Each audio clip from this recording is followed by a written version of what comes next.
Hello, my name is Evan, and today I'm going to show you how to take in the waistband on a pair of pants. When I worked as a tailor, this was the primary method we used for waistband alterations, and it works best on dress pants and slacks and does not work at all for jeans or anything with top stitching or details or a yoke in the back. It's really straightforward. You pinch the back seam, mark it off, sew it up, press it, you're done. It's really, really easy. Anyone can do it with any level of skill, but you do need a sewing machine. So if you'd like to learn to alter your own clothing, please keep watching. This technique only really works on slacks or dress pants where there's no top stitching or embellishment along the center back seam. In contrast to, for example, a pair of jeans, there is top stitching, and if you wanted to take it in that seam, you'd have to pick all of that out. These jeans also have a belt loop center back, which you'd also have to pick out.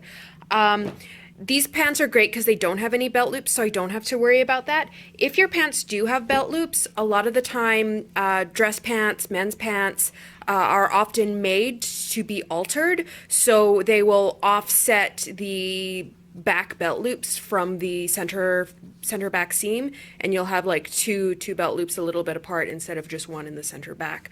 But my pants that I'm doing today are great because there is no top stitching, no belt loops. I've just got to kind of pinch this and sew it and we're done. The first thing you need to do is put on your pants, and then you need to kind of pinch the back seam to feel how much you're going to take in, and then you can either pin it, mark it with tailor's chalk, or just kind of gauge by feel how much you're going to take in, but I'm just going to pin it. So once you've got it pinned, you want to open it up, and on the inside of the waistband, you want to take tailor's chalk and just kind of transfer this measurement onto the inside. So I'm just going to rub a bunch of times here, and then I can take this out, and then I can see I'm taking my pants in this much. Now, these have a label, so I'm going to have to take the tag out. So I've just got a seam ripper. I'm going to remove this really quickly. So I've removed the tags because they were just kind of in the way, and I've got my two seams marked here. I just realized on this I've got these weird pocket things going, so I'm close enough to it that I'm actually going to aim to be just outside of the pocket things. So my line is going to move over like a quarter of an inch or something, but whatever. Okay, so this is what I have now.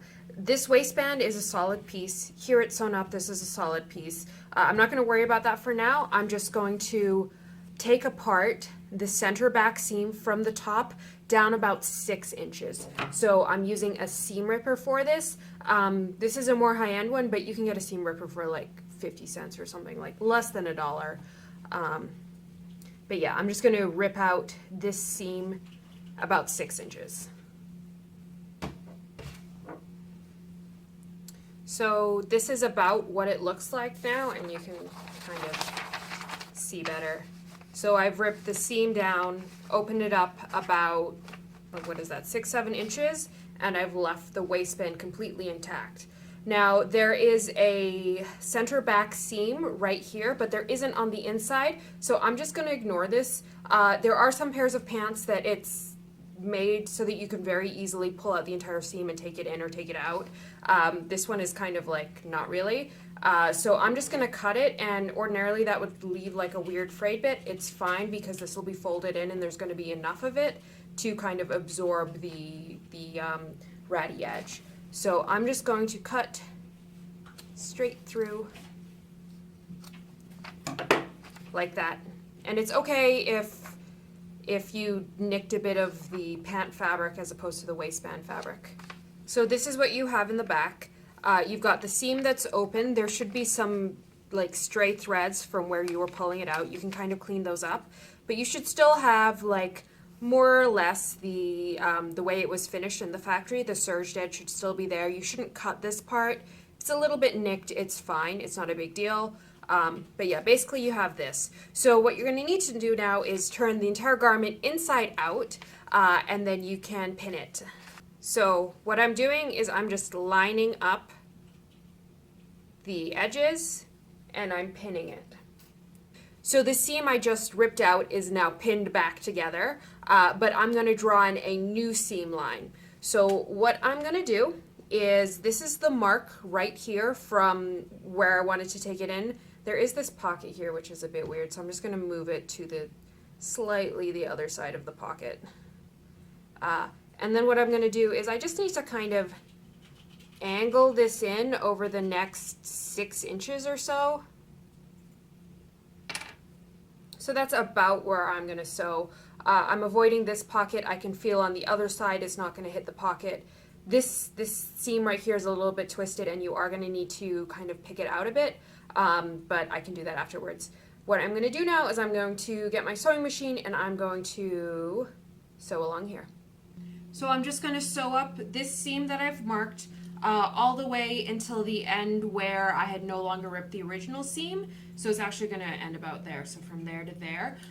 You can hand sew this. This is one of the things, it's only one straight seam. However, your stitches will need to be really small and really straight and really strong for this to be a functional garment that's hand sewn. And if you're that good at hand sewing, I just assume you own a sewing machine, so you might as well machine sew it. So yeah, just gonna sew this up.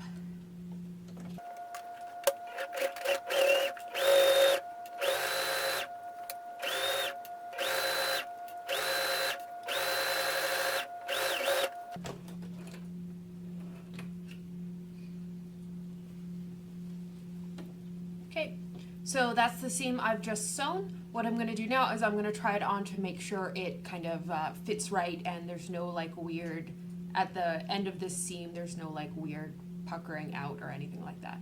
So yeah, but I'm more or less done at this point.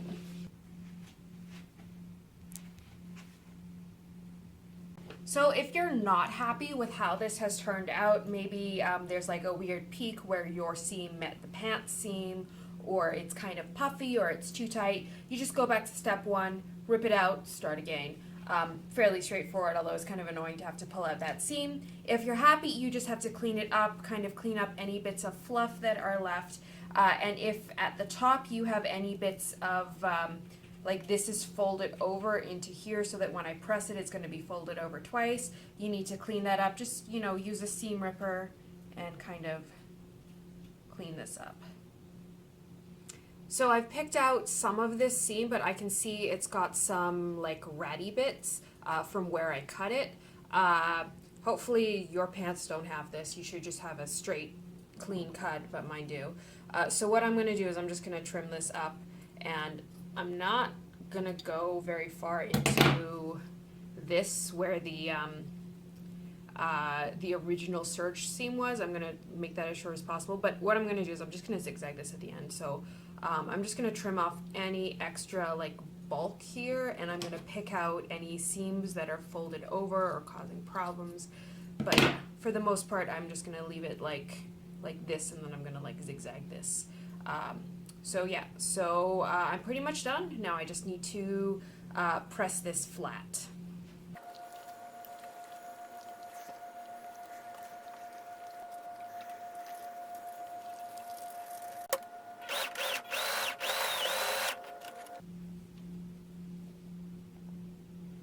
And then the final absolute last thing you need to do is just kind of sew this part down so it doesn't like flip over the wrong way and make like a weird bundle in the back or whatever. So there's 2 ways you can do it. You can just sew some basting stitches by hand all along each side, or you can sew a seam along the top. So make sure your thread matches for this. So I'm just going to switch my thread to black. And ideally, actually, your thread will match for the whole thing, but I'm lazy. Plus, I wanted you to see it. So yeah, I'm just going to sew a stitch just kind of along the top of the waistband to hold this down.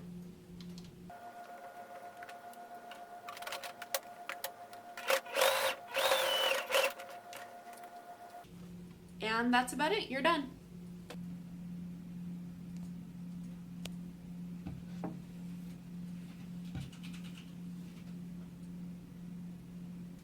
So this is the finished waistband. As you can see, there is no weird gap. They're not pulling down and giving me muffin tops. They just, fit properly. And this pair of pants went from being kind of like sloppy and unwearable looking to, looking like a normal pair of like appropriate pants. This is a really easy alteration to do, and it's worthwhile learning if you have a large hips, if you're squat a lot, if you're into powerlifting, if you have big thighs, if you carry your weight down low. It's a great thing to learn because it can take a unwearable pair of pants and turn it into a wearable pair of pants, especially if you're a tricky size. The only real consideration, you do kind of have to have a sewing machine. In theory, you can do it without. I don't really recommend it, but the great thing is you don't have to have a lot of skill to do this. So even if you're not a sewer but know someone who has a sewing machine, you could do this.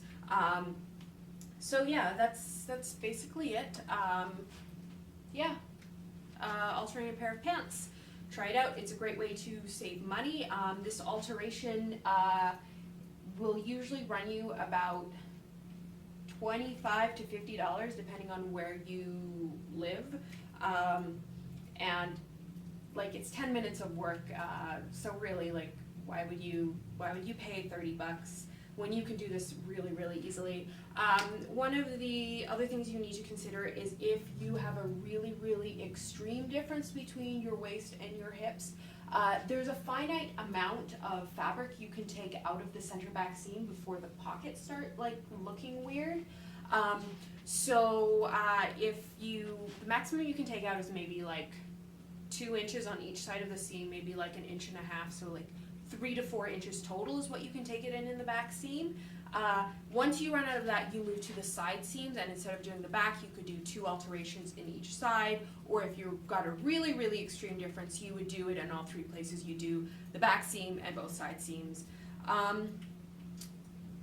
So let me know what you think. Let me know other alterations you'd like to learn or other sewing tutorials, but that's about it. Thank you for watching.